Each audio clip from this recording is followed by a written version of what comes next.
Hello, and welcome to the Todd and Taylor Show. I'm Todd A. I'm Taylor Trask, and with us today in the hot seat is our occasional guest, Emily Kelly. Hi, Emily. Hi. Emily is the host of Fan Theories, which is another podcast that is on the Dare Network. And it seemed everyone got so quiet. I thought there'd be more chit chat. But Emily, I was going to say, statement.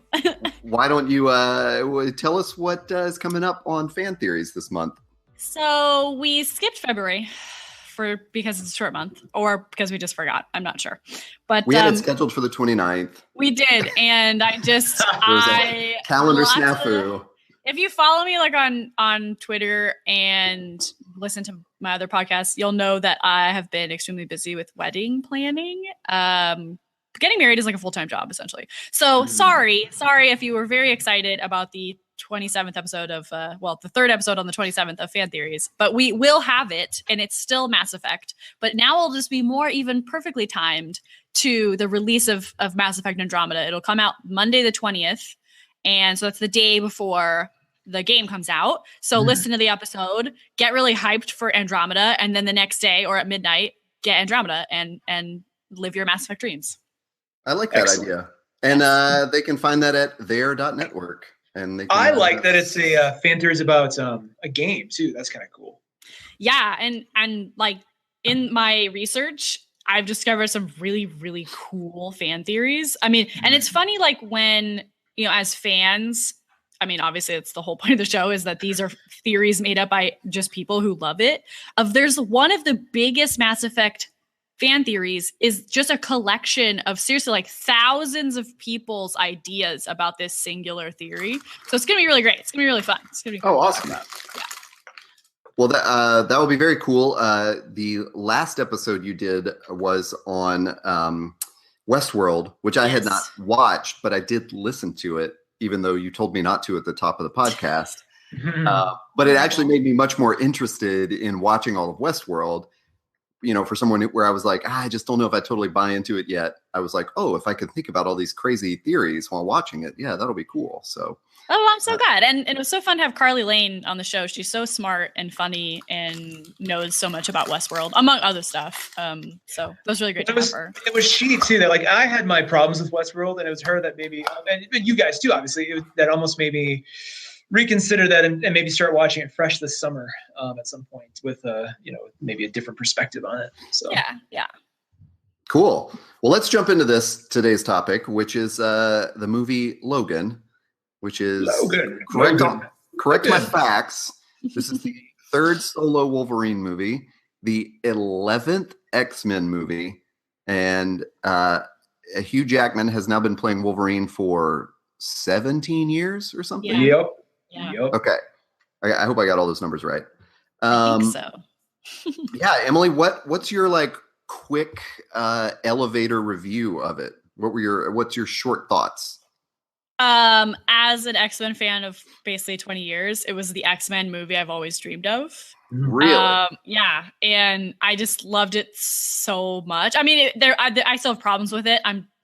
We'll talk about it, I'm sure. But really, I mean, this was the best thing I could have hoped for as both Hugh Jackman and Sir Patrick Stewart are exiting the franchise. I'm so happy and pleased with it overall. All right, Taylor, what about you? I went in sort of with high expectations because everybody was talking about it like this might be an Oscar-worthy movie, and so and the fact that James Mangold directed one of my favorite movies, 3:10 to Yuma, and this kind of had this looked aesthetically like it might be more of a Western sort of sensibility. I was sort of stoked going in. I think I wasn't disappointed. I had an issue here or there, but I think overall it felt a lot to me like I felt a lot like watching Mad Max Fury Road. It just had that sort of like surprising kind of like, oh, this is wow, they really nailed this according to everything they wanted to do. So yeah. So my quick summary is similar to your. I'm right in between you two, probably. Well, maybe I'm less enthusiastic. I don't know. I went in. I'd heard. Someone had retweeted a headline. As much as I tried to avoid the hype of, will this be the first superhero movie to win Best Picture Oscar? And that was kind of like all the hype I had heard. I'd seen the trailers, but went in really pure, and I enjoyed it, but I don't know, that just kind of, I hate saying that it was affected by the hype or something, but I just wasn't as super excited about it when it was over. So I'm really interested, Emily, in what you said, which is this is the Wolverine movie that you've always wanted, because I kind of felt that way about the last one, The Wolverine. Oh, and the one in Japan. Yes. I did not see them. The Karate Kid 2 of the franchise. What? You didn't see it? I did not see it. Neither did Taylor. What the hell? We're doing a Wolverine podcast. I know. OMG. Funnily enough, I don't think it has any bearing on what happens in Logan. No, not at all. because of the continuity. Correct. Yeah. Because of all the continuity weirdness. I Wikipedia, so I'm familiar with the story. Let's be clear, though. Emily said continuity. They've gone on the record a few times as saying this Logan almost exists in a world that you can almost separate it, even though the same actors have been in all the X-Men stuff. You can almost separate it from that world, especially because when they flash the years, like 2029, like that doesn't, or sorry, is it 2020? Yeah, that doesn't line up. That doesn't line up at all with like anything we've seen previously. So it's almost kind of its own thing. Well, and it's a world in which Professor X says "fuck." I know.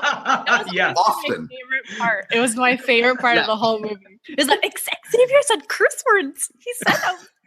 Yeah, but nothing about it felt weird. You know, I didn't feel like they were trying to do like, I didn't feel like they were trying to make like the adult superhero movie and like, you know, let's just put a bunch of curse words and violence in it. Like it all fit the world very well. Yeah. So now I'm like, I've totally lost my footing that neither of you has seen the Wolverine. I'm stunned. Yeah. I mean, to be fair though, I have read the comic that it was very loosely based on. And that was pretty good. That was like way better than the movie probably was. So I at least know what it's like a little bit about. I'm going to tell you both need to go watch this movie and we can do a follow-up all Wolverine podcast. Please let's not. That means we have to talk about X-Men's origins, and that's just not. No one needs to talk about that. I mean, but when you think about it, like after X-Men 3, to make a worse X-Men movie was like they had to try really hard. Enormous achievement. I mean, kudos. Anyway, so yeah, I mean, I jumped right into the thoughts on Logan. We didn't even talk about sort of the preview build up to watching the movie. Emily, one thing that Taylor and I do occasionally is talk about like, what was your experience like in the theater? Like what theater did you choose? You know, IMAX, regular. Ooh, that's a good point. Tell us about it. Okay, so we have this theater here in the Valley of Southern California called, it's the Edward. So, it's a franchise kind of movie theater. So it's lovely. So it's in Calabasas. So it's like for rich people, right? Like Kanye West and Kim Kardashian come and see. Yeah. So it's very fancy. I just like it because they usually have the movie times posted very early as opposed to like our local AMC. And they have the full reclining seats. Which is what up. And we didn't realize this when we booked the tickets. They have a bar in there now. So you can order a beer to take into, or whatever, a mixed drink to take into the theater with you. And so we're like just going to get popcorn and candy. And then Peter's like, I come into the bathroom. Peter's like doing this crazy neck motion of like, look, there's a bar. Should we get booze? And I'm like, we should absolutely get booze. That's what Logan would have wanted. So we got beer.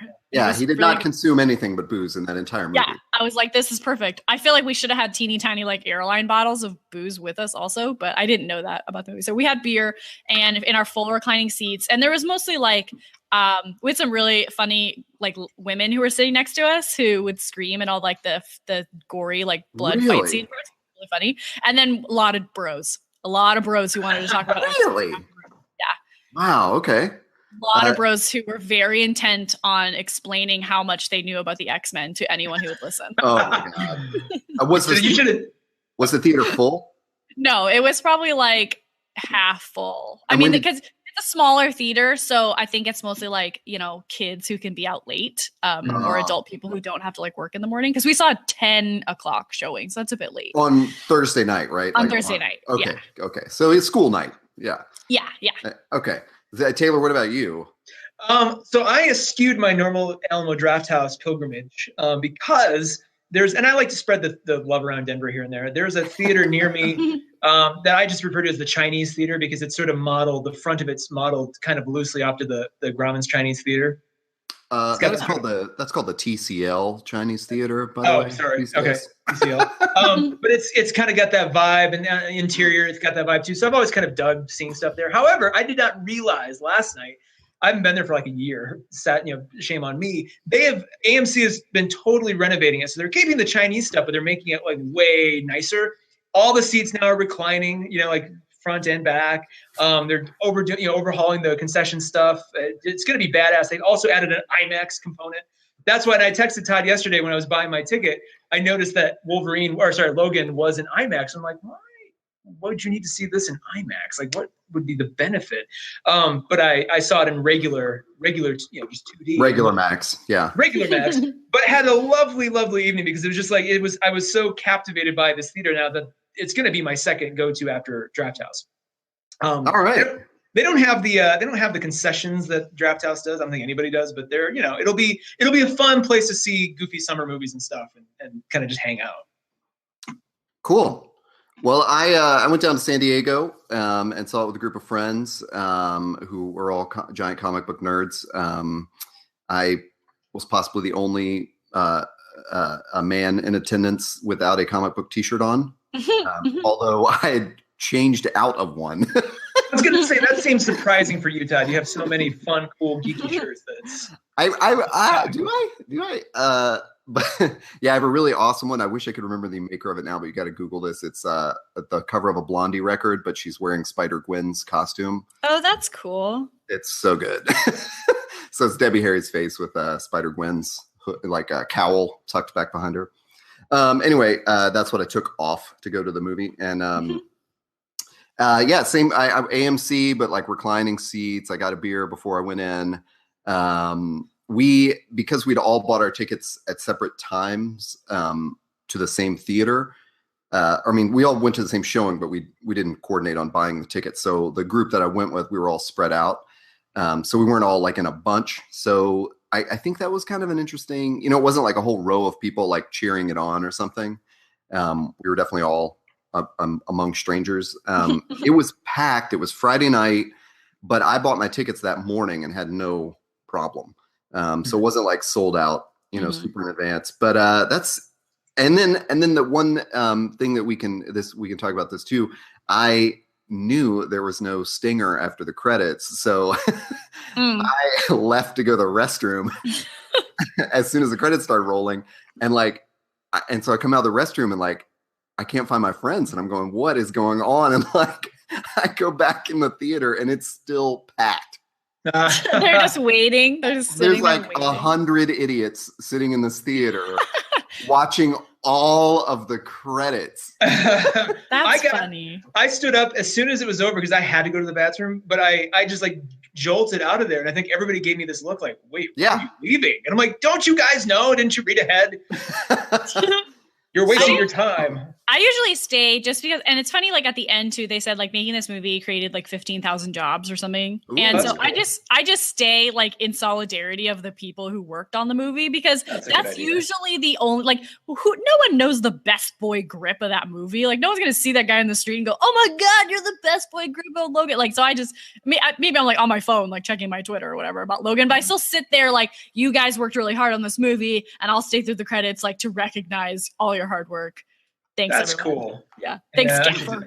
I should do that more often. As somebody who wants to be part of that community, I should probably do that. And just do it with a fist in the air the whole time.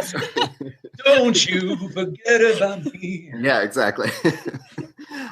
So one of you should tell us, should we start with the previews? Taylor, there was a preview trailer that you wanted to mention that we had not previously talked about. There's a couple. The one that I had no idea was coming, that I just sat there sort of confused by, was this one called The Circle. And it starts with Tom Hanks as a CEO of some sort, doing a spiel, and I'm assuming the company he CEOs is basically the movie equivalent of Google, more or less. And he's just like, we are here to change the world, blah, blah, blah. And then all of a sudden, is it Emma Watson?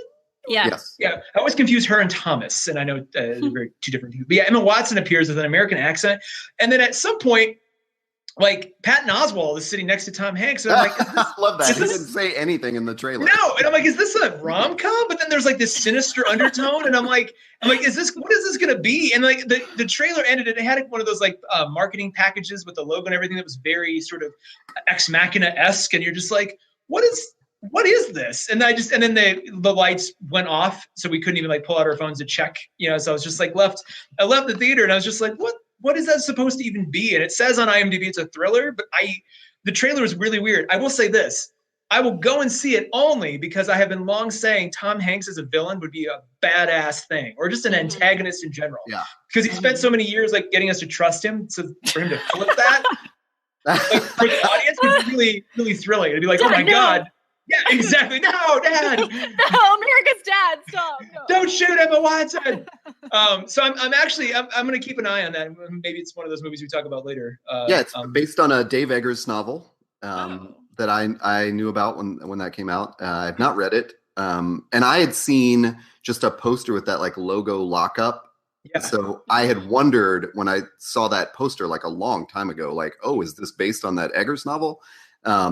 So for me, it was like thrilling in a different sense because I was like, oh, cool. They've really made like, this is sort of the dystopian present of, social media and tech companies. Mm-hmm. And it just, with that cast. It looks a lot like Antitrust, Antitrust. Oh, interesting. I kept thinking it looked so much like the Fassbender Steve Jobs movie.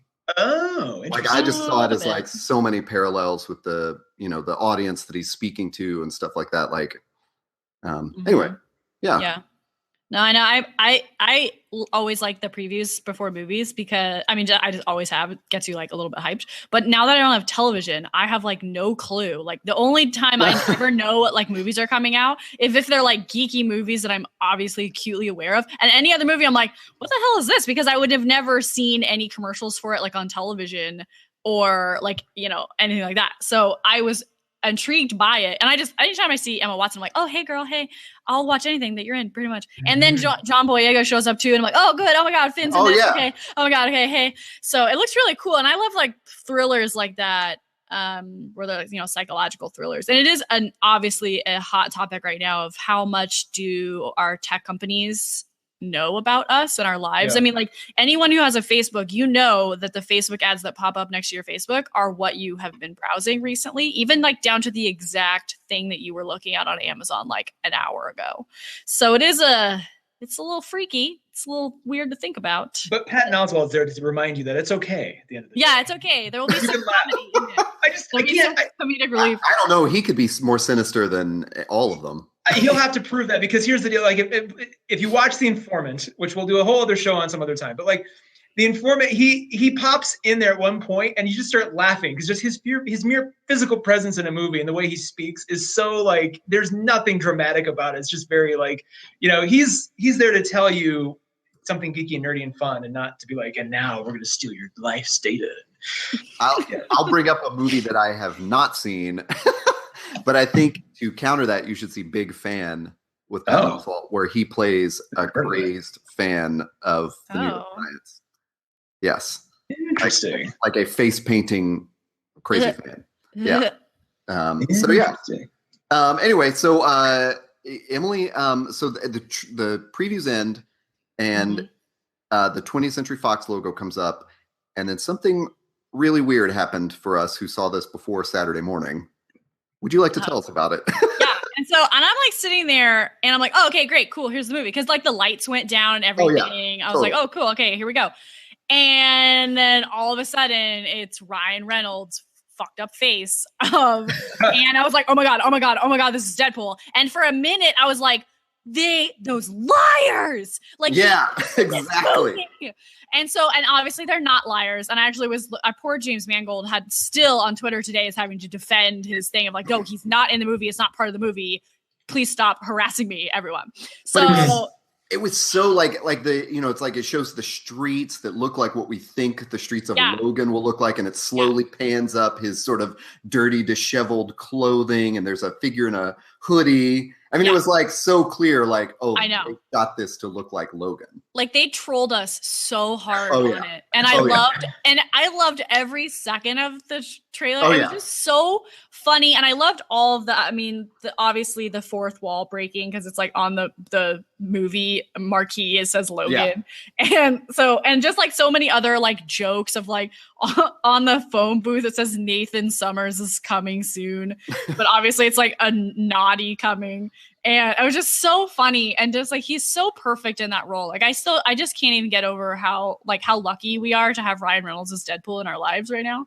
So it was such a treat, I think, before, because I was like already excited for Logan, and then to just sit there and get like a really like a double sneak preview. Like nobody even realized that this was happening and gonna be part of Logan, and so it was really exciting, and I laughed so hard. Of all the secrets that they could keep, it's like I'm still surprised when Game of Thrones or somebody pulls one over on us. And that one, at dinner earlier, I had joked to my friends.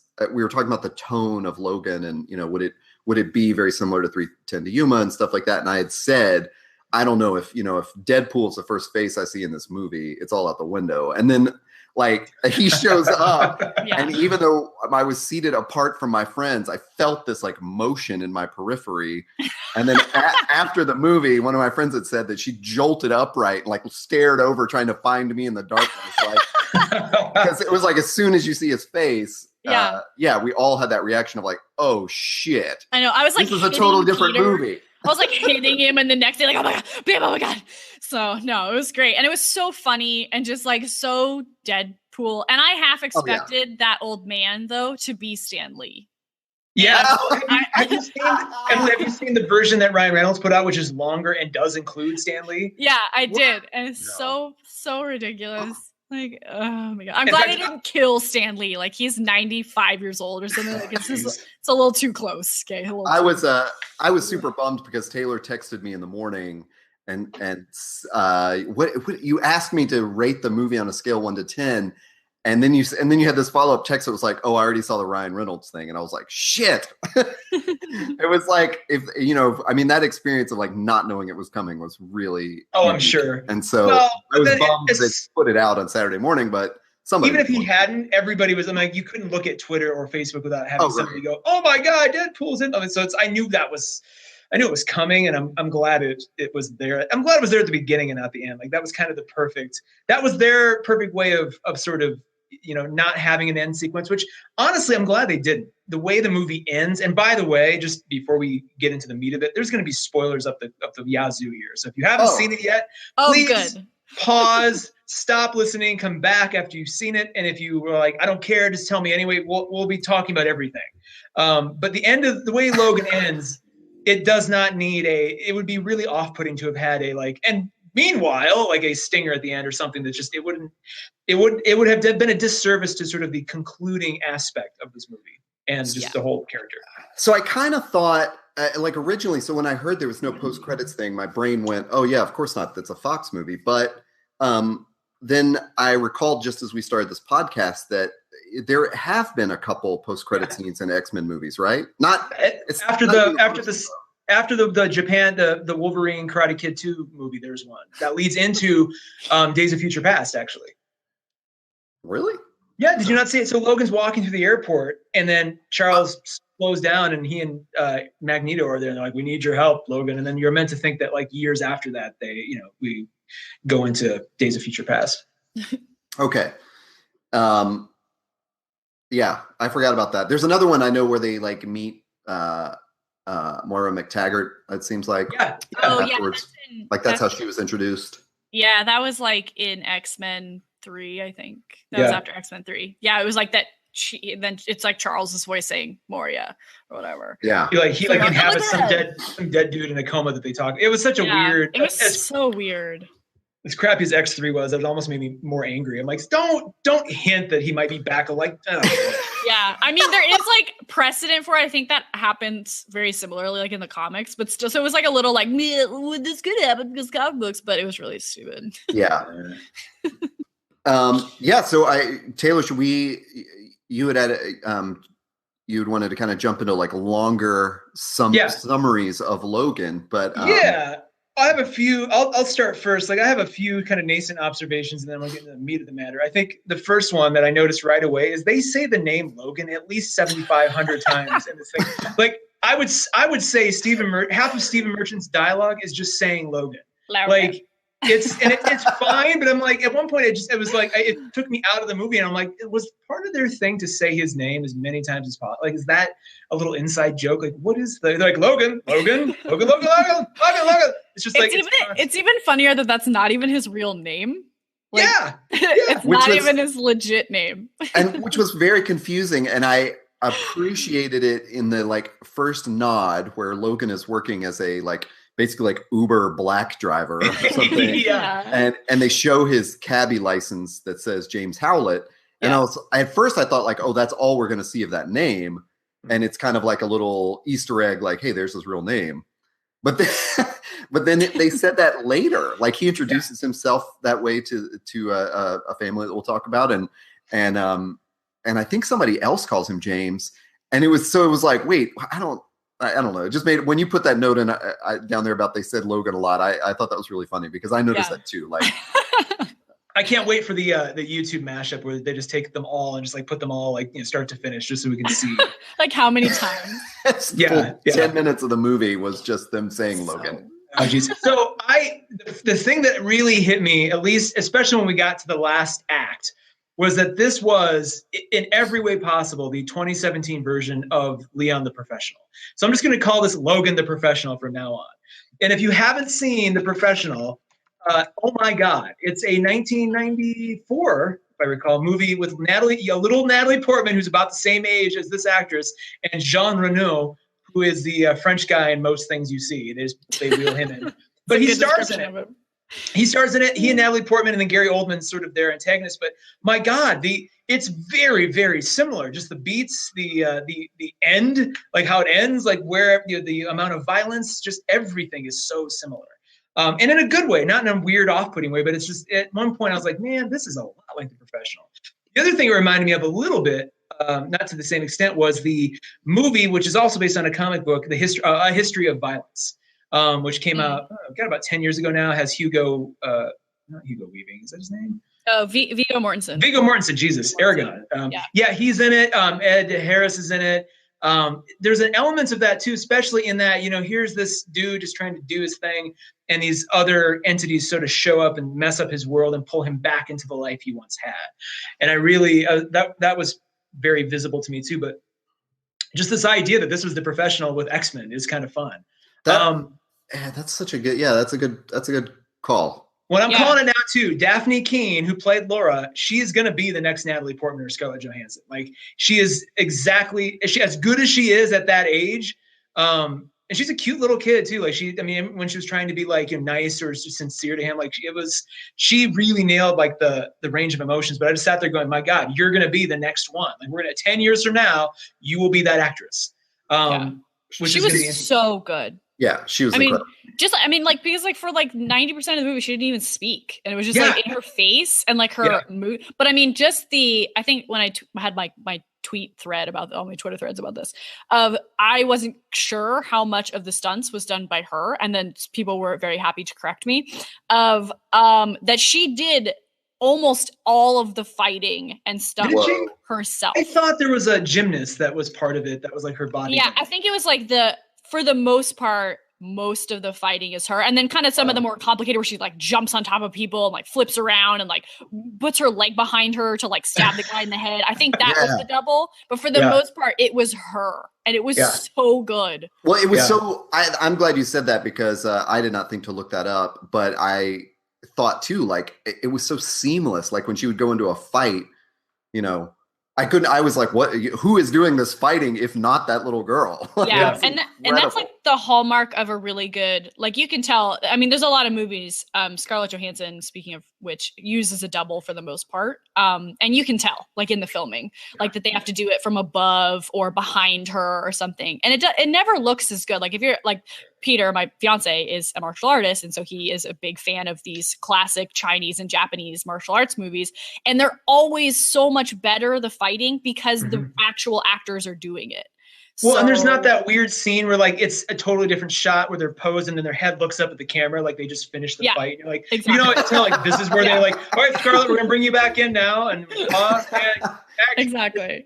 You know, it's got that feeling. A lot of the camera movement in Logan was so kinetic. Like there were shots that the camera would move and swoop around and do these like movie style shots where there was no cut, so it had to be that actor doing that thing because you would just know, you'd find out. I liked a lot of that. And there was a lot of, if you've seen 3:10 to Yuma, which has been 10 years now, it's crazy. If you've seen that, there's a lot of what James Mangold did, especially with the outdoor cinematography and really embracing like the using the location as the character, like a lot of that. And I really love that, you know, whether it be the dusty sort of Arizona, Oklahoma deserts, or like the, you know, at the end of the thing, like the forest was beautiful, but you got this like, you had this like tranquil environment contrasted with like all this violence going on and all this like friction and just that back and forth was, and even like the where they keep Charles in the old water tower. Just like how the light comes in, like everything about it was very raw, but very intentional. And I really liked that attention there, that focus to detail. The other thing that this really sort of put me in the mind of is Ex Machina, because you can tell they really went out of their way to go, this is just about like these 4 or 5 characters and everybody else is like a red shirt. Like that's just these characters. And we're just going to keep it focused on them. We're not going to like, you know, we're not going to introduce 10 new. I mean, the other kids or the mutant kids are kind of a little more important, but for the most part, it's just, you know, it's Logan, Xavier, the girl, or Laura rather, Caliban, and then the not Garrett Hedlund guy plus the main doctor. Dr. Rice. Yeah, Dr. Rice's character. So it's basically those, and like everybody else is kind of just, you know, there for set dressing. And I dug that because it let us really delve into the relationships of those characters, the intent of those characters, how they fit in the story at any given time. Just really very much reminding me of Ex Machina, which really did that well. And then it flowed really nicely. I think my only complaint, and this was, I had seen this in a review beforehand. It's a little long. Like it, you know, just when you think you're like, oh, they're going to be starting, the third act's going to kick in. It almost goes on every time you think it's going to end another 10 or 15 minutes longer than than when it should have stopped. And I wonder if they had shaved some of that down, would we have had an even more focused, tight story? I don't know. I have 2 questions for you, Emily. One is, what did you think about the length? We'll just start there. Like, yeah, it did feel quite long to me, just in the sense of like, this is an action movie and a comic book movie, typically a bit shorter. And it just felt long because I had a beer before, so I had to pee. Yeah. And so that's always hard when you're like, I really like this movie, but also beer is terrible.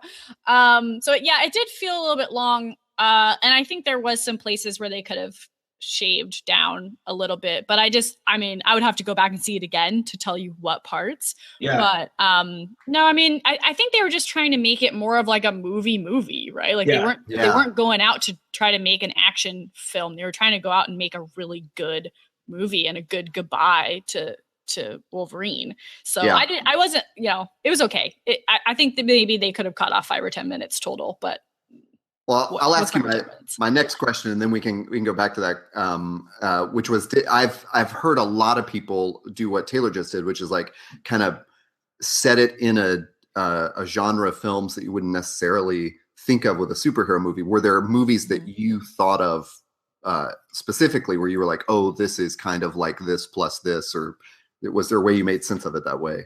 Yeah, I mean, I know that they toted Unforgiven quite often. Yeah. And that's what James Mangold and Hugh Jackman both kind of like, they woke up, like Hugh Jackman, I heard him on the radio here in LA. He like woke up at like 4 a.m, Australia time, and just was like, I want to make a Logan Unforgiven movie, and that's how we're going to say goodbye to this character. And then he called up James Mangold, so it's like 4 a.m. Australia time, it's like the afternoon here, and just like described what he was thinking. And James Mangold was like, cool, like we'll start to work on it. And then they basically pitched an X-Men Unforgiven. And the studio was like, cool, yeah, that sounds great. Let's do that. And they're like, they couldn't believe it. They couldn't believe that the studio was going to let them do that. But it was, after Deadpool.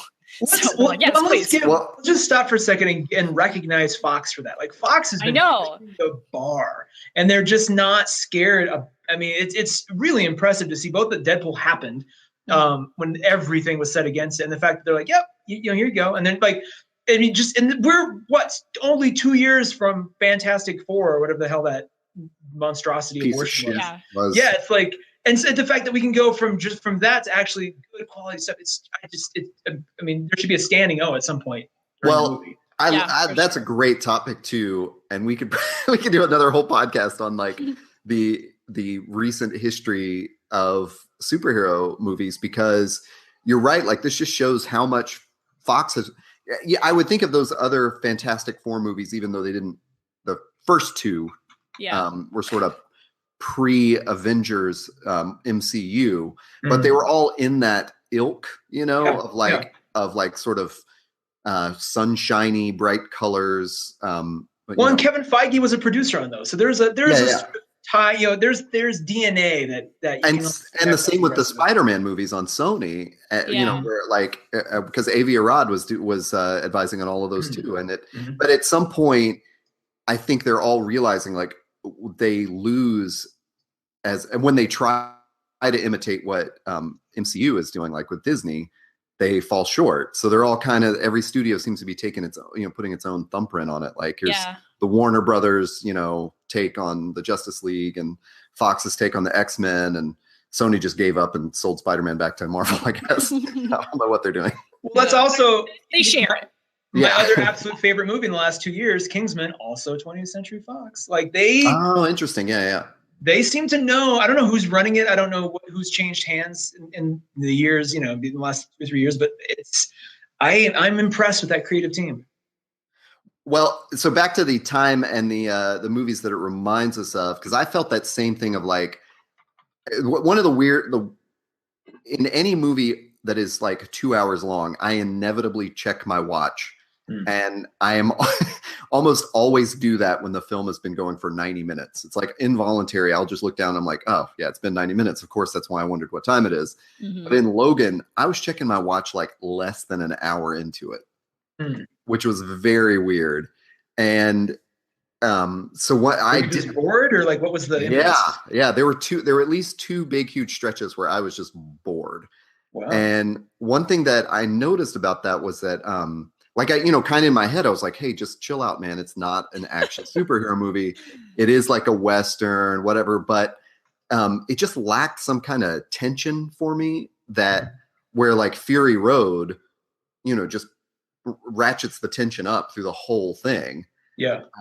And the weekend before, I'd actually seen Get Out, which is this super slow burner of like ratcheting up the tension until it all releases at the end.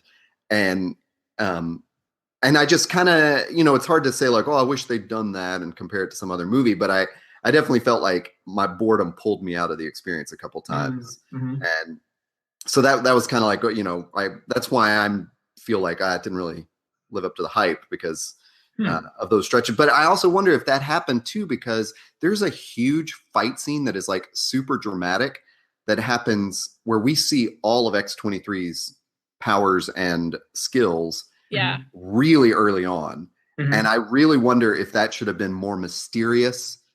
Like when we hear the sound, spoilers, of course, and we hear the sound of a fight, and then she walks out holding something that we don't necessarily like quickly realize is a man's head, and then she rolls it out.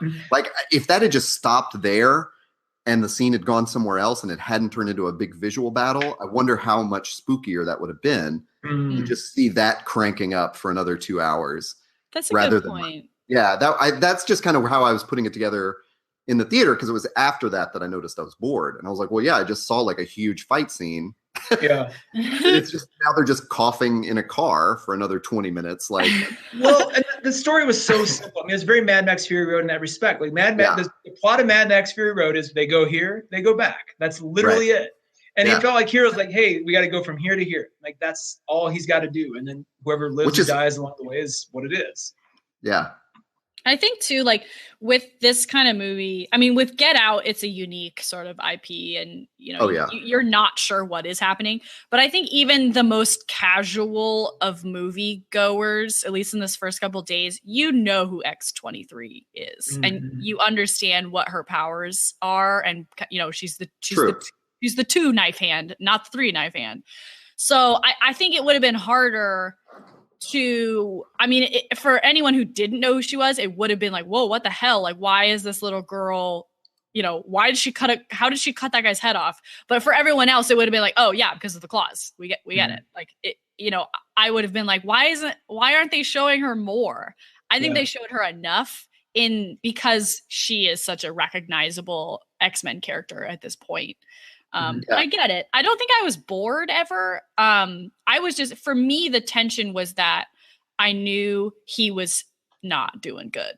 So I knew that he was sick. And I mean, because he's not supposed to age, like that's his whole thing. And so for him to look automatically quite old and just like gross and like downtrodden, that I was like, something bad is happening with him. And Xavier too, of that was the tension for me of something really bad is going to happen to both or either.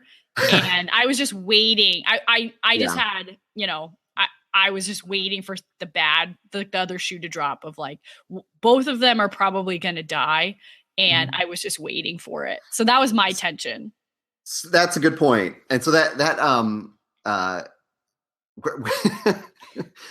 lost my train of thought there, but I wondered how much you knew, like, do you know in your research or anything, Emily, like, the wound that Logan has suffered, which in this weird way, like later on when they talk about the adamantium bullet, he says something like, it's something like that's killing me now or whatever. Do you know, is it a specific, is that like canon, some injury that he has? I'm not sure. I can't remember. But I just know, I mean, I just took it to mean that, adamantium is a metallic source from elsewhere, and it's not supposed to be put into a human body, even a mutant body. And so it's just sort of like when sometimes this happens in like, just normal medical stuff. If you have like a pin in your knee, if something happens with that metal, sometimes it can make you sick. Just like lead poisoning, anything like that. And so I feel like, for me, I interpreted it as that the adamantium, I mean, he's 200 years old, basically. Right. He was born in like the 1800s. So he's obviously, his mutation is becoming less and less because of the adamantium sickness. That like the kind of the adamantium is sort of breaking down in his body. Because we could see that in one part, one claw can't come out fully. And so there's just kind of like, it's just not meant to be. If he had just been Bone Claws Logan, maybe he would just live forever or live a lot longer. But I think it was just the adamantium sickness that was finally affecting him. Do you think Laura had any clue about that? Like, do you think she took away anything about her own existence now? Like, hey, this is how I should live, or this is what I should look out for. Like, I mean, or do you think was she around him enough to glean anything like that from him? Yeah, I mean, I hope so. And it's kind of like we come into her story at a really cool point, I think, of that she's already crossed that line of murdering people. Because so many, so many of these stories are like, like Batman kind of like, don't be like me, kid, don't go and murder people because there's no coming back from that. And she already murders a bunch of people and is already a badass looking. So I think she really, for me at the end, when he whispers to her, don't be what they made you. Yeah. Or don't be what they want you to be, was so, because, and I tweeted about this a little bit more extensively, but that his mutation didn't make him violent. It was the world around him and then, the experiments that happened to him that made him so violent. Mhm. And that he wants her to know that just because he was that way doesn't mean that she has to be. Yeah. So I think it was really important, and I hope it's a little bit different in the comics because she's older. Mhm. But I hope that if we see her again in sort of like a New Mutants kind of movie, which I would really love to see, that she takes his advice to heart, like that she doesn't have to be a killer. She doesn't have to be on the run her whole life, that she could have a normal life if she chose to, because he didn't. He just, it wasn't going to work out for him. He was too far gone. That is such an interesting observation, especially in light of the fact that Charles tells Logan at when they were staying over at some people's house, he tells him like, this is normal life. You should take a moment and enjoy it.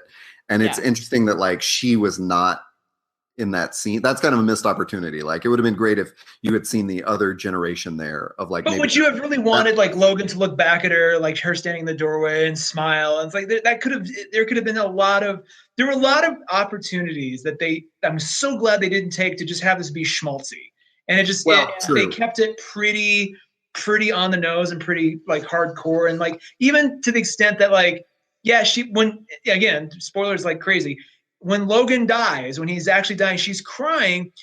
And I really had to pause and think to myself, like, is her crying earned? Is she actually sad that he's dead? And I would say, yeah. I mean, they've known each other a week, but the circumstances of their knowing each other has been pretty extreme.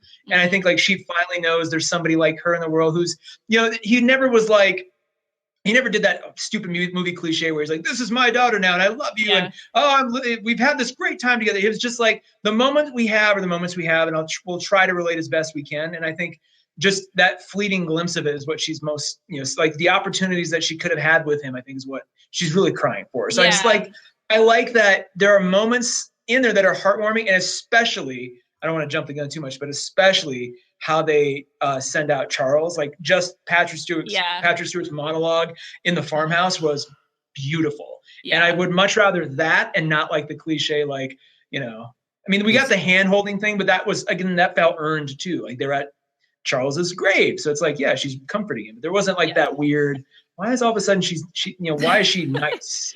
Yeah. And I feel like too, it's what could have been is what she's kind of crying about. And I think too, it's just, she was obviously, I loved that they incorporated the comic books in the story. I always love when they do that, when they make it real, And so I think really what it was for me, this is how I took it, of that she was realizing that as much as he was like, this isn't real, none of this this barely happened, or they were lying to you about it. She is realizing that the Logan and the Wolverine she loved in the comics and that she had always heard about was real, and that he was a hero, and that I'm going to cry a little bit, but sorry, but that that the way he was really the way that he was. That he was just as every bit of an asshole, but just as every bit as a hero, of that he was dying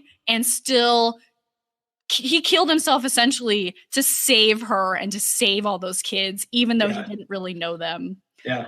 That's what I took it as, is that she was realizing like that this guy who I barely knew, who is essentially my dad, whatever, she's his clone, of that he was every bit the hero that the comics always made him out to be. And it was such a beautiful moment in the theater, to witness in the theater too. I'm like sitting there crying. That is such a good observation. And just what Taylor said too, like that moment was definitely like earned.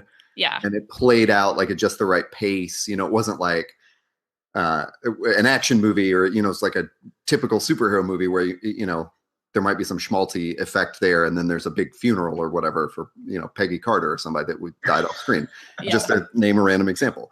But and the part, and then I brought up that thing about like, what if she had been in the room when Charles had said that to Logan about living life? But I think she did get that same lesson when they were in the hotel, and she's watching, I think it's Shane that she watches, the the Western with Charles. Mhm. And then that's what she's quoting at the end. Yeah. At Logan's, burial place. I believe that's that. She's just quoting that some monologue from Shane, which was like in its own way kind of wraps up the whole Logan story too. Mm-hmm. It was very cool. Yeah. And can we talk about Charles's death now? Yes. Yeah. Okay. So I knew it was coming, right? Because I had read the article about Patrick Stewart. It's like, no, I think I'm done too. This was such a beautiful send out. I can't imagine. So I'm like, okay, so he probably dies, right? And he looked very old in the trailers. I'm like, Xavier is ready to be done. So I think for me, I was a little bit overly emotional than a lot of people because I've had 2 grandparents who have had dementia. And so his sort of mannerisms were very reminiscent of that for me. And so it was just, just like even more emotional. And so, yeah, the beautiful monologue in the farmhouse was so nice and just so Patrick Stewart of like, if he's going to get nominated for sure for some, because he was just so great throughout the whole thing. And then when it's obviously not the real Logan, it's robot Logan or whatever. And the look on Charles's face was just heart crushing. And then even more so was when Logan runs up the stairs to get him and he's whispering to Charles like, it wasn't me, like even in Charles's degenerative state, he needs him to know that he would never hurt him, and that it wasn't, that Charles didn't do anything wrong. And it was just so beautiful and just still so, like I said, like my grandfather would get really confused, but he would still know who you were. And I just can't even imagine of in your final moments thinking that this man that you've spent so much time with would hurt you. It was really, really heartbreaking. I just felt so, oh God, it was just like hard. I'm like, obviously I'm a little emotional, but that whole scene though, where it's X-24, it looked like he put his claws through Laura to carry her out of the house. I was not totally sure on that. The later they revealed she's in the handcuff. Sorry. I knew they'd cleared that up somewhere. Yeah, but she's carrying her out. So, but just that. I mean, it's so funny because it's almost like a cliche in comic books and movies where there's a character like literally trapped between running in one of 2 directions, But I mean, never have I felt like that is like you have waited the proper amount of time. Like I was stuck in the same confusion too of like, who does he go after? Yeah. Like, does he go right after Laura or does he go for Charles? And he goes up to Charles, which was also such a good echo to me of when they stay in that farmhouse and he's going to go out, with Eric LaSalle's character to take care of the water pump that's been sabotaged. He says, let me take care of my dad first. And there's this, I mean, it's not long, but it's enough of a tender sequence of him picking Charles up and carrying him up the stairs and getting him situated for bed. Emily, this is choking me up too. Yeah, I know. Just having that happen again in that emergency of where someone has invaded this house and killed all these people and attacked Charles, and Logan has to decide, do I run up the stairs to my friend Charles or do I go after this little girl that I barely know? God, that was a really powerful moment. But I'm glad he chose that though. I mean, again, there's so many moments where he could have gone the cliche other way that we've seen in movies many, many times. Like he would have run after her and then she and he would have gone back up to see Charles dead. But he's every moment, every emotional kind of moment and character moment were all earned. It all made logical sense. As heartbreaking as it was, they set it up, they teed it up. It was exactly what they should have done.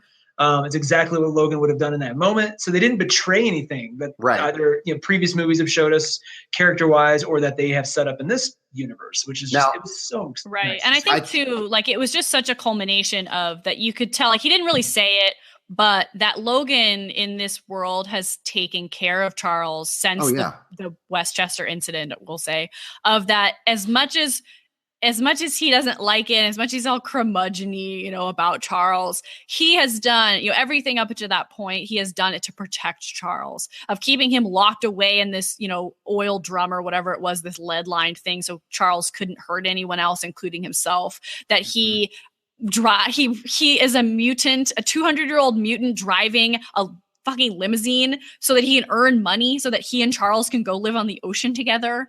I mean, it was so beautiful and I think too, that's why I was kind of glad that they did the scene early with X-23 fighting of that. I think in Logan's mind, he knew she could take care of herself and Charles can. Yeah. Good point.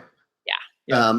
I like to, when this movie started, I knew Charles was going to die. Like, it would have been really weird had that not happened. Yeah. And I just, from the trailers and everything I read, I'm like, man, if they have him die in like the escape from the farm, the escape from the hideout in the limo, because like so many gun bullets were flying and the car was getting jostled around, and I'm like, if he's not hit by a stray bullet, then when they were trying to beat the train, which was one of the most freaking harrowing things I've ever seen on film, where the car's racing the train and racing the truck, and then he just decides to take the limo across the track, and it gets, the rear end gets whacked by the train. I'm like, well, surely he'll look back now and Charles will be dead, and that'll be, it'll be an easy out. But it seems to, like, that's what we normally see, and the fact that you look back and he's still alive, I'm like, ooh.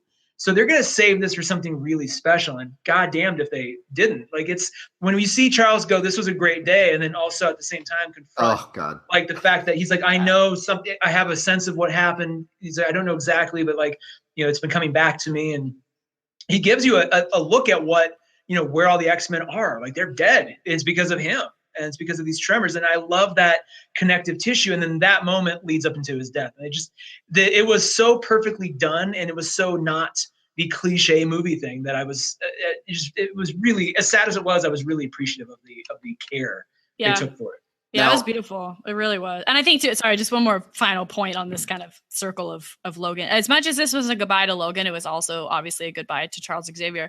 And I think it was such an interesting exploration of what happens when the thing that makes you strong, at least in terms of the X-Men, turns against you. Of like Charles's mutation is that he is he's a telepath. His mind is so strong. So what happens when your mind breaks down? And same with Logan. If his mutation is that he heals and the bone claws and stuff. But what happens when your body starts to reject the thing that always gave you powers in the first place? It was so just heartbreaking, because that's every human of like when you are as you get older, if your body is still working but your mind is not, it's just you can't fight that. Just like Logan couldn't he couldn't cure himself, and neither could Charles. No matter the drugs, there was always the chance that it could slip up and he could kill everyone, as he presumably did in Westchester, killing the X-Men. I was, talk about emotional. Like, I got a little emotional when after when he has the seizure at the casino and everybody's there, and then they're wheeling him out, and Charles is looking around at everybody. Oh my God! And he's suffering. He's like, sorry. I'm so sorry. Like, Patrick Stewart's almost crying himself, and you're like, oh, but that hit me a little bit too. I was like, oh my God, Patrick Stewart he's putting it all out there. Like, just the fact that it's the relationship with Logan, and the fact that, like, he's playing this character he's played now for 17 years too. I mean, it's bringing to bear all his work as an actor. But given, you can complain about the time, but I really like the fact that James Mangold was like, it's going to be as long as it's going to be. We're not going to like sit here and go, it's 90 minutes. We got to have all these like puzzle pieces fit. We're like, if we want to take an extra minute or two to have him walk Charles up the stairs, we're going to do that. Yeah. I would rather them take that time, and if it's a little clunky or fine, than to shortcut us out of good pivotal moments like that. Well, I think honestly that's part of what I didn't get out of the movie that I wanted, which was I would rather have them sacrifice some of that like action scenes or the fight scenes to have more of those touching scenes, like those real character scenes. So as that whole farmhouse scene was like, it was essential. I mean, the dinner with strangers where Charles and Logan are kind of talking in this sort of code about the school that they went to. But they're, you can tell that they're both thinking back to those moments, and they're both really feeling it. And there's Emily, you've brought up that, how old Logan is a couple times. And there's this funny moment where, what's his name again? The Garrett Hedlund, that's not Garrett Hedlund character, says when he first meets Charles, he says, "Oh, the octogenarian," and he says, "Nonagenarian, actually." Yeah. And I'm like, well, how dare you pull age out in front of Logan? I know. He's like so old. Twice your age. Like this guy was fighting in the Revolutionary War. Yeah. Boyd Holbrook, by the way. Boyd Holbrook is not Garrett Hedlund. Wait, his name is Boyd? Boyd. I liked it better. He was really good, to be honest. He was really. I when I first saw him, I knew he wasn't him, but with the red sunglasses and the southern drawl, I was like, in another life, honey, you would have made a really good Remy LeBeau. Oh, Jesus. Oh, my God. I didn't even think about that. Yeah, and I was like, man, what a missed opportunity. But damn it. No, that would have been great. He, he was a little cliche, but he played it so perfectly that I didn't mind. Like it was exactly what it needed to be. Mm-hmm. And then, he's just a mercenary kind of guy. I wanted them to explore a little bit more like he mentioned he's a fan. Like it would have been cool to see like a little more context to his history. Cause like, they made these comic books. I love how they treat comic books like, oh yeah, the X-Men and mutants were real. And then they just made these kind of crazy comic books to like talk about, to sort of dramatize the stories. And, Logan's like, oh God, none of this is what happened, but whatever. But I wanted, it would have been cool to have one or two more moments where Boyd's character just mentions something, because I wanted to see like why is he so invested in finding Logan? Like why did he sign up for this at all? Is he just a mercenary for hire and that's just what it is, or is there something else, something deeper? And I mean, I say that? Yeah, they come from the comics. They're like a mercenary group in the comics. So I think it's kind of more of like, well, they're like criminals more than mercenaries, but they're like enhanced individuals who have little to no mutations. Like that's why we saw his like robot hand. Yeah. And I mean, they just in the comics, I remember just very loosely of like that they just have this particular beef with Wolverine, of that they just really don't like him for some other reason. I don't know why. Just cause I guess I'm like racking my brain to try to remember what their particular beef. He probably screwed them at some point in his past or something like that. Who knows? Yeah. So, and I think that was just kind of their way of like sneaking in a little bit of more of like the comic history of like, oh, look, the Reavers, because they don't even say the word Reavers like until way later. Oh, they do? Yeah. Who said that later? I remember when that came up. I think it was the doctor. I think it was Dr. Rice says, you and your Reavers or something. I first made the Reavers for some reason, to help with the mutant problem. Oh, yeah, you're right. Yeah. Yep. So, and it wasn't because I'm like looking at him going, I know you're important, but I don't remember why.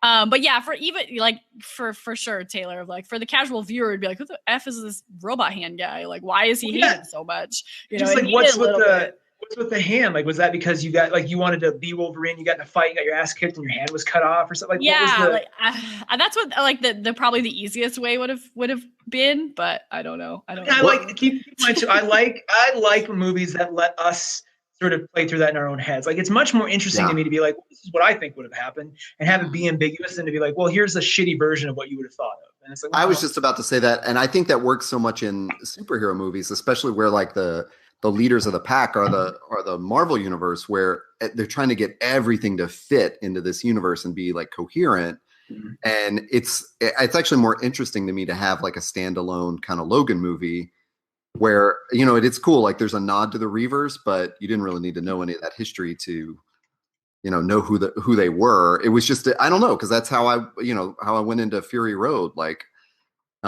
I kind of just gave up on trying to make sense of it in the Mad Max universe. And I thought, why does it even matter? I don't give a crap about Mad Max. Like, just be a cool movie. That's Can we talk about Logan's death? Because that, I think Charles's death was exactly at the right kind of time. I think it happened right when it needed to.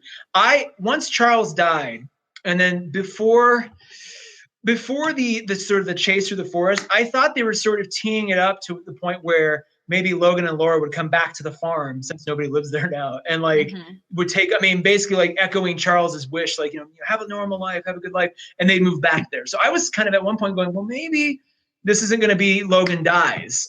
He's going to go on and just sort of be this kind of parent figure. Maybe the other kids show up somehow.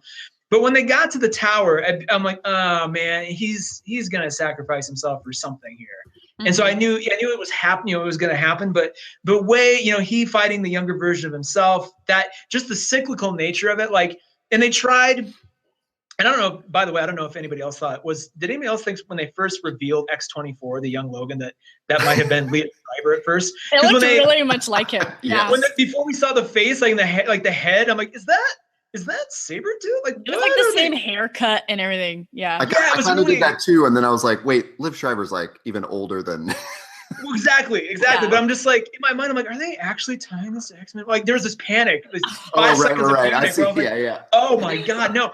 But when it was a younger him, I kind of laughed too, because they're basically like, here's what Hugh Jackman looked like more or less when he first started. He didn't have any wrinkles and roided out muscles or anything. He was more like this. So if anything, it's Hugh Jackman fighting the younger version of himself when he started. So there's like the cyclical nature of the movie, and the wrapping up the character was really cool. And so the only way for Logan to die is for him to basically conquer himself and die in the process. And I liked the symmetry of that a lot. Yeah. Usually I hate that kind of stuff. I think it's really played out. But for this, I think it was more like he was fighting against the nature that they made him. This like this ferocious, growling, yelling Wolverine, that he had no sense of justice, no sense of selflessness when they first, created him as X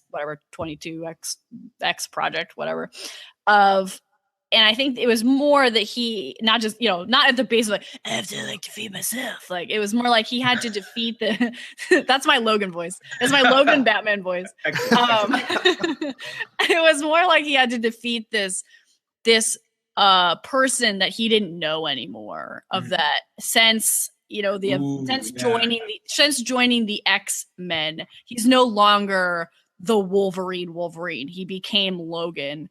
And that it was, I really liked it. And I thought it was kind of funny I'm like so good at this, you guys. You're summarizing this in such a like literate, poetic way where I took away, I love that. I'm now going to think of it that way because I took it away of like, God, why does the superhero always have to fight the villain that has their same powers? Yeah, of like I like Bizarro Superman is like my lead. I hate those. Like I think they're so stupid. And so I'm glad they did it in this way. And I think it was more like a bigger plot point of like they have moved from trying to kill mutants to trying to control mutants to just making mutants and then making people who, creatures who are mutant like but not human. So I think it was just a bigger reveal of like the evolution of these diabolical bastards who keep trying to like, make the perfect super killer people, and that there's no replacement for the real thing in the end. Yeah, it was also kind of a scarier. I thought that that this group, was there was just sort of an unknown origin to them, the Reavers, I mean, and like Dr. What's his name, where they oh shit, I'm forgetting the name of the colonel that experiments on Stryker, like where it was obviously like a weapons program, and this one was much more nefarious, like this is like a kind of under the table weapon, like this is like a private weapons firm that is somehow dealing with the government, but not exactly. It was a little bit like, it was much scarier and more like dystopian, I think it was much scarier. Like, so they touched on it a little bit, and that's what's kind of funny of like they described the Reaver guy. I think his name was Pierce, Donald Pierce. If that's what his name is in the comics, I think that's it, because he says my friend Donald here. They really didn't go into his backstory, but they did touch on Dr. Rice's, if that Dr. Rice's father is the one who created the Weapon X program. So he essentially worked with Stryker to create the Wolverine. So, and that's really interesting just in itself, but then they touch on it really, really quickly in the movie, and it was kind of, I had to think about it later, of that the doctor described how, because they talked about, no mutant children have been born in 25 years, of that. If you play Mass Effect, of the genophage that they inflicted, that the Solarians inflicted on the Krogans, which essentially they put, sorry, now we're down a hole. I was taking it seriously until Todd laughed, and now all of a sudden I'm like, wait a second, is this a Rick and Morty episode? No, now we're down a whole other rabbit hole. But I'll sum up for those of you who haven't played Mass Effect. But that they basically create this biological weapon and disperse it throughout the air of this planet to lower the birth rate of these people, because they were populating too quickly and going to spread across the universe and kill everyone because they're incredibly violent. So Dr. Rice talked about that's what they did, is that they just tried to kill all the mutants, wars and stuff. And then they were like, well, let's just get really tricky about it and start putting stuff in just the general public's air and water and food, of that they basically eliminated the mutant gene by poisoning the population, essentially, or I don't think they spent enough time. I wanted that to breathe a little more, because he said it so fast, and it was only later on after I drove home, I'm like, oh, that's right. That almost felt like it needed a little bit more. Logan should have reacted. There should have been just another back and forth to really reinforce that. Yeah, because it was just this biological genocide, essentially. It wasn't it was just, death camps and bodies everywhere. It was that they just eliminated mutants altogether. And that's so horrifying. Yeah. And especially for someone like Charles, who was an educator of young mutants. Yeah. It was just it was so creepy. And he just said it so fucking casually that it was just oh God, this guy. What's cool about that? Real quick, what's cool about that is if you want to take this movie in you shouldn't, but if you want to take this in continuity with all, with the last, Days of Future Past or Apocalypse or that kind of stuff, Days of Future Past especially, the whole idea is, hey, these droids, or these android, sentinels are coming to kill them all. There's this, in the dystopian world of that movie, it's all these robots that go amok and start killing humans and mutants alike. And it's a really grisly, it destroys a lot of the world and everything. And here it's way more sinister. In fact, I was almost looking for a little wordplay where Logan's like, that's such a sinister thing, mister. Or, something where he, he just just something. I mean, it would have been ridiculous, but just because in my mind, I'm like, God, you're so right. It just happened over the course of time. There was no no fuss. Just the world goes on, and you guys are gone. It's just I don't understand. Sorry, I didn't mean for that to rhyme. I don't understand why this. It needed more. I like this. I like how it fits in, because it really is the final. If you're going to take this as the final X-Men movie in some ways, that happening really is kind of the ultimate insult, and it's there's mutant kids to move on, but it's and in the death, in the kernel of that death, this new life can emerge, but at the same time, it is very, final. Well, it's almost like they won. In all the other X-Men movies, it's some version of genocide against the mutant population. And then here we're getting a movie where it's happened and we didn't even see the struggle, Yeah. But even before he gave that speech, when the woman, is her name Gabriella, I believe, gets the, she says something about I don't know. Somebody said, Charles says something about no new mutants have been born in a while or whatever. Talking about other films that this reminded us of, I thought of Children of Men, where no human baby has been born in, 15 years or something. And I agree with you. If they could have let that, I would have been fine if they had subtracted some of the action fight sequences and put more moments like that in where they explore that, the poignancy of those moments, because that was really dark. Yeah, super dark. Okay, so but let's continue with dark and talk about Logan's death. Yeah. We should wrap it up on that. My whole takeaway on the movie was I actually expected it to be darker and grittier. And so it's a very weird disappointment to me, because there have certainly been a lot of movies where I'm like, God, that was just too dark. But this one I was like, man, I almost wish it had been darker. How? What would you have done to make it grittier? I'm like a broken record at this point, but I would have taken out a couple of those fight sequences and just ratcheted up the tension, where they just talk more about what's going on in the world. I see. I don't know that I needed the full details on the Westchester incident that keeps getting brought up, But it would, like Emily pointed out, it is there's such a awful thing there of like the mutant powers that they have that made them special are now killing them and their fellow mutants. Caliban is now a tracker of mutants that's been, alluded to and like that he used to work for the Reavers or something. And you're like, God, what was that about? Yeah. And I didn't want flashbacks or anything, but they could have dug into that a little bit more. Totally.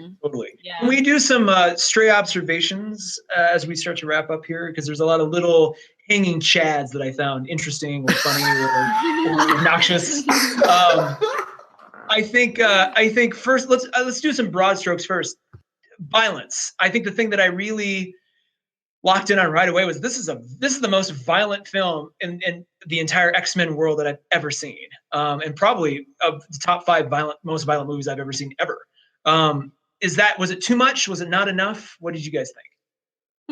I think it felt appropriate to me. I mean, they're fighting for their lives and the lives of others, so I didn't think it was like too violent. And I think, but for me, it was like, and Logan says it actually in the movie. He goes like, these comic books are nonsense. Like people die, like there's blood and stuff. And I thought that was so funny because he does kill people in the other X-Men movies, but they were never as like gnarly violent as they were in this one. And I have never shied away from violence, which is probably, there was a few parts where I kind of had to look away, like where he puts the claws through someone's face and stuff, which is not super beautiful.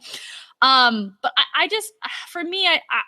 it just felt, I don't think it was too much. I don't think they showed too much. It's not like they showed anyone like disemboweled or anything. I think it was okay. I don't think it was too much. I actually,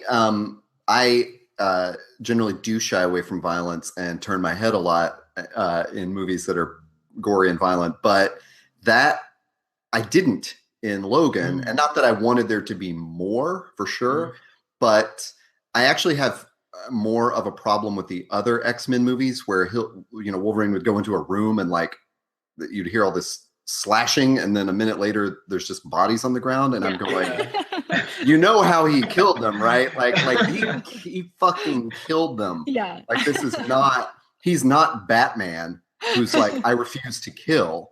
Well, except in these ones, except in this new one, but whatever. Right. Logan is an awful, awful person. So I felt like they finally actually did him justice in that sense of like, now you're going to show like the actual consequences of it, and show like the blood dripping off of X-23's blades too. Like this little girl straight up decapitated a dude, you know? And was like so calm about it. Like that. I mean, yeah. And I just like, you kind of have to take Logan's history as in context here of like, he fought in like every war since the Revolutionary War, including Vietnam, which is one of just the most disgusting, and World War I. He fought in World War II, just the most like inhumane kind of gross things happen. So it's not like this is normal. Like this is probably the least bad shit that he's ever done to a human being, like giving them a clean death of putting skulls right through your brain. That's easy, like he's done a lot worse stuff. He even fought Will.I.Am. Was that Will.I.Am? Oh yeah, you're right. Yes. I forgot if that was him or the coach of the Steelers. I never. It's funny because after last year, Wyclef Jean. after last year, after Deadpool, there was a lot of complaints from parents going, I brought my 8-year-old to this. What the hell? So it's funny, like all the theaters, and I read this and I saw it going in. There were signs clearly going, everybody, this is rated R. There is very gratuitous violence. Please, parents, know this. Do not bring your child here and complain. And fortunately, last night I went to the 7:00 one, and there were no kids under the age of maybe 14 in sight, which was good because I'm like thinking, but I know there's some idiot parent somewhere who's going to bring their 8 or 10-year-old to this movie, and I just can't. Like, I wonder if, and this is a whole other discussion for another day, but I wonder if like we need to have a conversation as a people about like, hey, not all superhero movies are this. It can be, there's a wide range, and it can be, pay attention before you bring your kid. What about flashbacks? I know we talked about a few times, like James Mangold has said a few times that we were in the early versions of the script, there were flashbacks. We were going to see the Westchester incident. We were going to see other stuff. And they said, we'd rather not we'd rather take the time used for information dumps and focus on character. Was that the right choice? Yes. Yeah, I love expository sort of flashbacks rather than like visual. And I think it made it more like where you're sitting there going like, well, what the hell happened? Yeah. Like you kind of get a sense of like, oh God, a lot of people died. And you know, as an X-Men fan, like Westchester, that's where the school was, oh God. But no, I think it would have taken out of the story if we'd like gone back. And I think it's like, it's X-Men. We're already in a weird freaking time continuum thing already, just with the other movies. Like we don't need to confuse anyone. Well, one thing that makes movies like this, maybe I shouldn't even say like this, but just movies in general. One thing that makes them really creepy is when there isn't a anchor like that, especially like when there's just silence. Taylor and I have talked before. Praised before The American with George Clooney, which I think is so genius in that it's like just dead silent for like half the movie. And, Mad Max Fury Road, there's not a lot of dialogue in that. And they got around it a little bit by having X-23 not talk for most of the movie. Like that was a kind of creepy element. So I definitely wouldn't have wanted some flashback to like whatever the Westchester incident. Well, it's like just creepier that they planted it in our imagination. Like something happened terrible. I didn't want to see any of that. And the other important thing is I didn't want it to tie in to anybody in a costume. Yeah.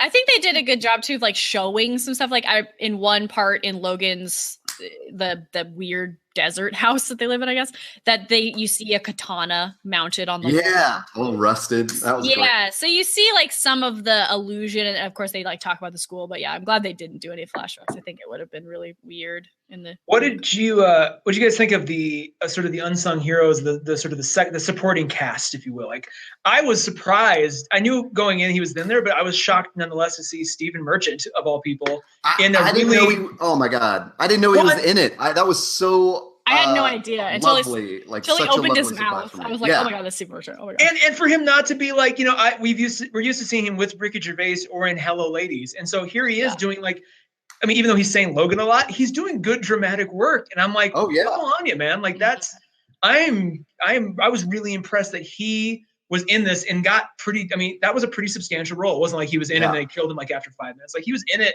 for a good chunk and had a good bearing on the story. And he had a great interplay with Logan in that one scene of like, I'm here every day doing this work, washing the blood out. And then he has such a good like kiss off line. That was so good. Great. Yeah. Oh my God. My other favorite line of his is when he's arguing with Logan. Yeah. But like, I'm here every day. Like you can't even read the prescription. This isn't even his right pills. This is ibuprofen. And so Logan hits the mug out of his hand. He just goes, that's my favorite mug. Yeah. Like he just not even finished. That was my favorite. And he underplayed it. He didn't like do his like, crazy British, like, oh, that was my favorite. Right. It was very even tone. Richard E. Grant. Like, I think they had cast him. I think everybody originally when they cast him thought he was going to be Mr. Sinister. And then that, fortunately, thank God, it didn't turn out to be the case. But like, it was a pretty standard role. But I really like him in it. I think that was exactly the right. I just think you can put Richard E. Grant in any. I don't know if I'm using this word correctly, but that stentorian sort of and the elderly, like the older gentleman that has some sort of knowledge, whether it's for good or evil. Like I'll just watch him do that. Yeah. Even in Game of Thrones, where he's just one of the players in the like a troop of mummers that Arya sees, and I'm like even just him appearing, I'm like, treat it more seriously. This is obviously important. They cast Richard E. fucking Grant in it. Yeah, he was good. He was good in the role, just like as this doctor, this sinister doctor, where he was like so casual that he basically eliminated it. Yes. People. And so, but I also just really loved that, there's so many comic book movies where the villain's death is very spectacular. Like in X-Men 2, where like Stryker is chained to the thing and then the water's coming, he's obviously dying. So, but that Logan just shoots him right in the face, like in the middle. So, and it's like the camera camera's like already moving to the next victim before you even see the body like react. Yeah, oh my God. It was so funny because that's like one of the things too, like from Deadpool of like where Colossus is standing there giving this big speech and then Deadpool just shoots Ajax, and it's just so funny of like, don't treat bad guys with the same respect as you would Logan and Charles. Just kill him. He's a fucking asshole. Just kill him. Well, and even like Boyd's character, I forget the character's name every time. Donald Pierce. Donald's reaction was basically the audience reaction. It's like, holy shit! Like he just like he tore out of there as fast as he can. Like get what? Oh my God! Oh, his death though was good. Like that he like. I just said no spectacular, but I just really love really love when bad guys get what's coming to them. Yeah. And especially like when you mess with children, that's never, you deserve to have something very bad happen to you. And I just like that it was like, I keep calling them the New Mutants. That's not what they're not exactly the New Mutants. I just like to refer them as that. Like they were not going to let him get away with what had been done to them. And I like that they all kind of like work together. Like, let's torture and kill this guy together, everyone. Yeah. It was great. And as far as other actors go, like the one who I did not anticipate at all, freaking Soul Glow himself, Eric LaSalle. Oh my God, yes. He was on ER for like 10 years. Come on. I know. That's what I like. It took me 5 minutes to go, oh my God, how do I know him? And they go, oh my God. I'm like sitting there going, oh my God, ER, of course. I saw his name in the opening credits, and I had that weird moment of like, well, he's going to do something significant. Like you don't just, he's not going to be like just, like when he first shows up, like in the traffic accident, and I was like, well, obviously the story is going to go somewhere else, because you don't put Eric LaSalle just as like the guy that wrecks his truck in the middle of the film. So yeah, he was great, man. That whole like little bonding scene between the two of them was amazing. Yeah. I hated that the cliche came true of like, obviously you don't, if you're in a horror movie, you don't stay at someone else's house because they are all going to be brutally murdered. Yeah. So I was very bummed out. What I did like though, and this is really odd to say, I like that like the farming ranching family was African American. Like that is something you never see. You never see like, oh, my kid team ropes and does horse, competitive rodeo, and he's a little black kid. And I was just like, that's like, and they didn't make a big deal about it, but just I grew up on a ranch and in Western culture, so just to have a family of color represent that was like I was like, wow, that's well done. No, I agree, absolutely. And I love, of course, that the bad guy in that the mini arc was like a racist, like corporate farmer, like Monsanto kind of guy. I hate it. So, but we didn't talk about it, but we talked really briefly about the car accident that they were in, and so sorry to out my fiance, but he is very woke and very a good guy. But he said one of the parts that he cried in, or at least teared up in, is the part where the horses are loose and Charles can focus his power to calm the horses down. Mm-hmm. Oh yeah, that was so pretty. It was just so good. I also like the horse Western motif throughout the whole thing of where she is riding on the horse in that little like weird Mexican convenience store, and then wears a unicorn t-shirt, and then is super into the horses when they see them and stuff. And I just thought that was really funny too. Yep. And she's always riding the backs of the men that she's stabbing repeatedly in the neck. I also love that scene was great too, and it was one of those like really subtle nods to the fact that this is a movie taking place in the near future, where we have the driverless trucks flying down the highway, and that weird moment of like, we all felt that like kind of concern for the animals that break loose, like in that little traffic accident. And especially because they're dealing with like automatons, it's just these robots that are flying down the highway, and these horses are, on the loose, and it's not a bunch of human drivers that are going to stop and help. That was just such a cool, like weird little dystopian future thing. Mm-hmm, mm-hmm. And then the last thing I really kind of, it's set with me, and it kind of, again, is a little bit of a connective tissue to older X-Men movies. But when she lists her mutant friends, I know there's at least 2 or 3 times in previous X-Men where Wolverine does. I know in Days of Future Past he does it. He lists Storm, Jean, Scott. Like he goes through it very much in that same purposeful way. Like we got to do this thing for them. Like this is for them. And just and they didn't acknowledge that in Logan, but just if you have seen other Wolverine movies, it just hit me pretty fast. I'm like, oh, she's his daughter. Like she cares about her friends just like he did. And it's very, that just little things like that really, I think, tie that relationship together for me. And it was so powerful because that was her big speaking scene. Yeah. Oh man, that was such a great reveal that she could talk. I love that so much. It was so funny. I love when that she just says Demana. Yeah, because of course she would yell at him in Spanish. Of course, it just was really cute. But yeah, just Nana's. Oh, and I love that he's all mad because that's like one of my favorite parts in movies where the characters realize that they speak English or like that they speak actually, and so that you just because it's kind of like you get in that person's mind of like she has understood everything that he has said and she just chose like not to talk to him, like she just chose to be a mute, I guess. Totally. Well, I think that about wraps it up, isn't it? Yeah. Anybody got any other thoughts that we should address? I think we did a good job of covering everything. We got to talk about Logan's death. Oh, more? Yeah. I thought you were saying we kind of covered the. No, I want to. What would you like to say about it? Okay, sorry. I cut you off earlier. I know. So I then we talked about like 10 other things. So it was obviously really sad, but we all kind of understood that it was coming. He was not healing. A lot of stuff was going on. He was gonna die. So, but my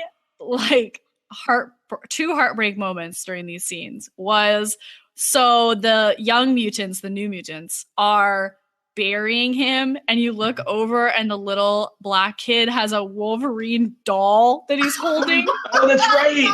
Yeah. Oh, I wasn't gonna cry, and then they cut to that kid, and I saw him holding like the classic blue or yellow and blue suit Wolverine. I was like, oh my god! It's like because basically it's like if Superman were real and you were witnessing his death, you'd have like all your Superman, you'd have your Superman t-shirt on and everything. Like it was just so.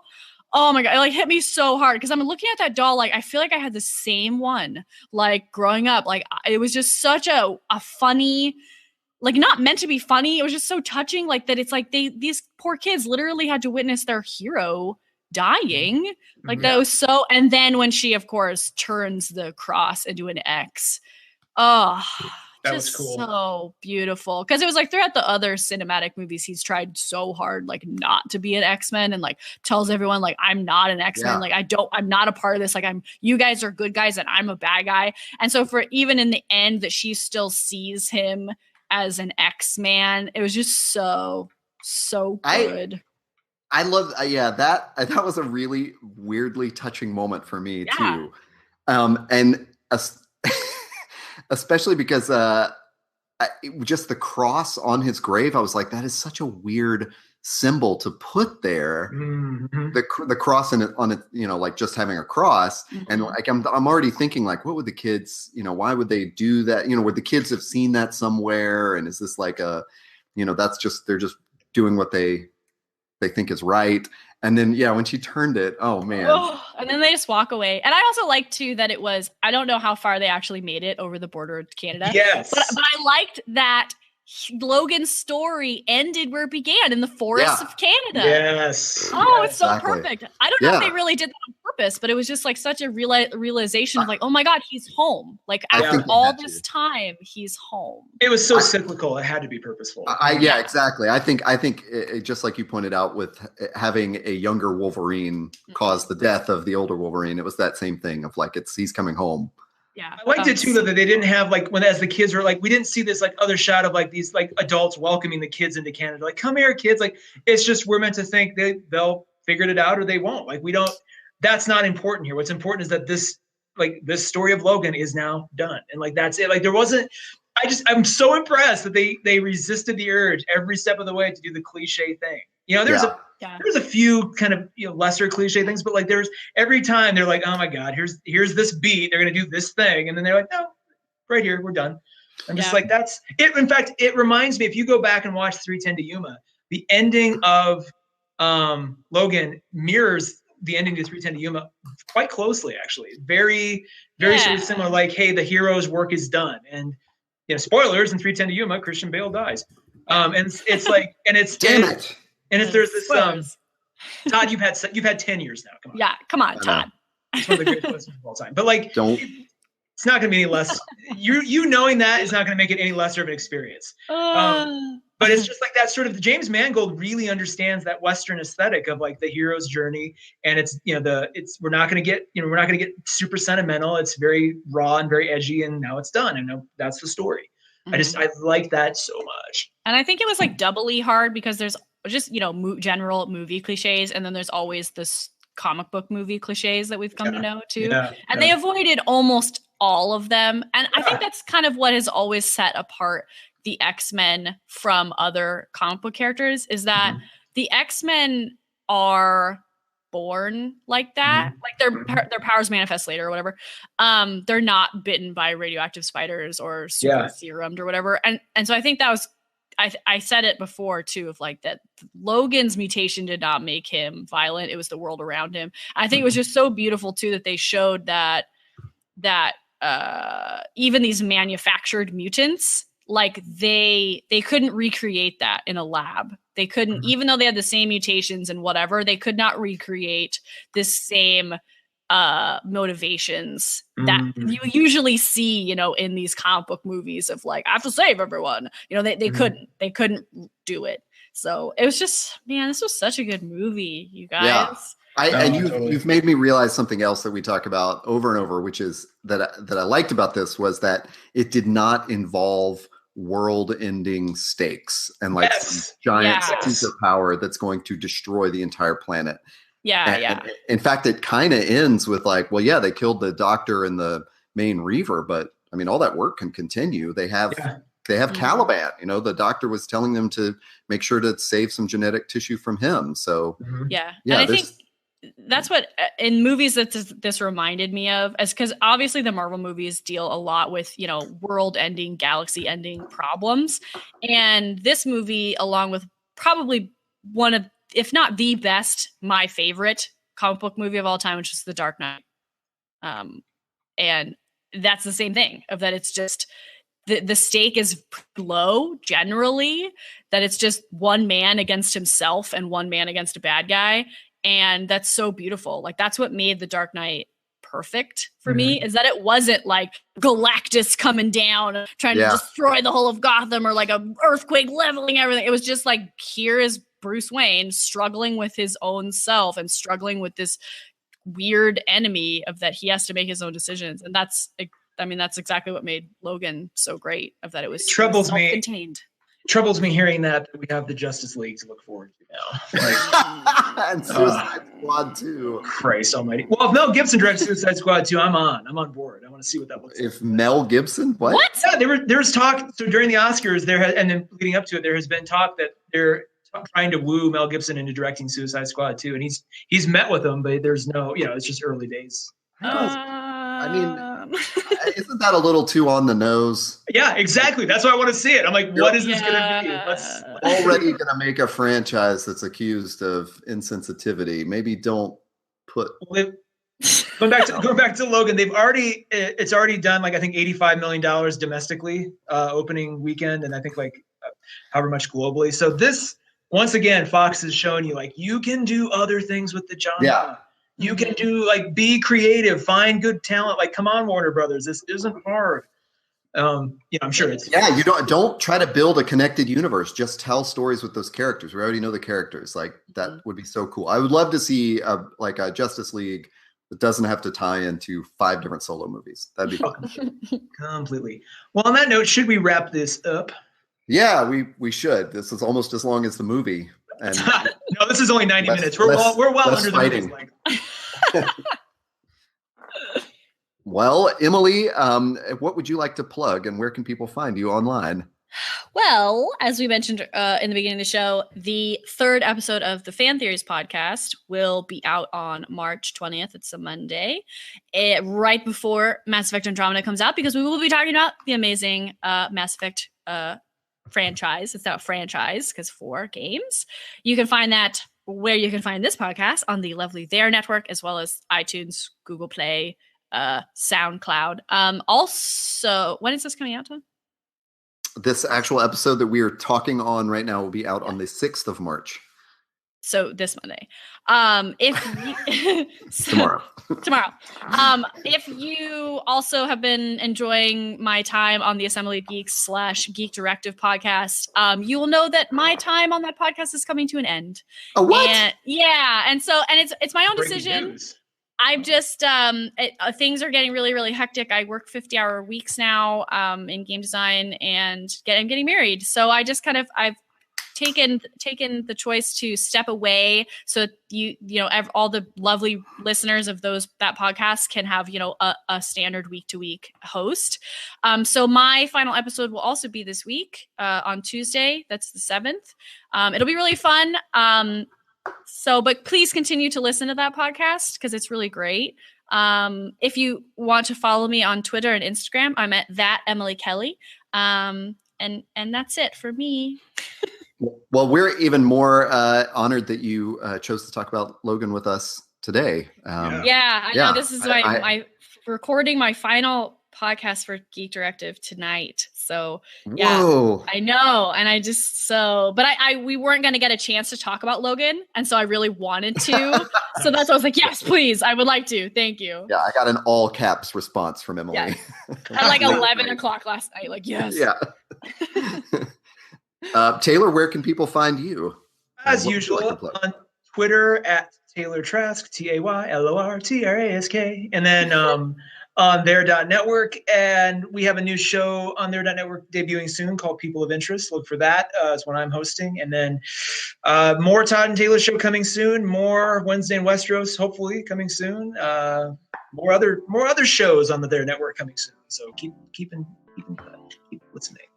Yes. And I'm at HeyToddA on Twitter. I am Facebook free these days, although I've never plugged Facebook, but totally deleted it. So you should too. And find me on Twitter. It's much better. Great. Thank you both for joining. And we will just see everybody later.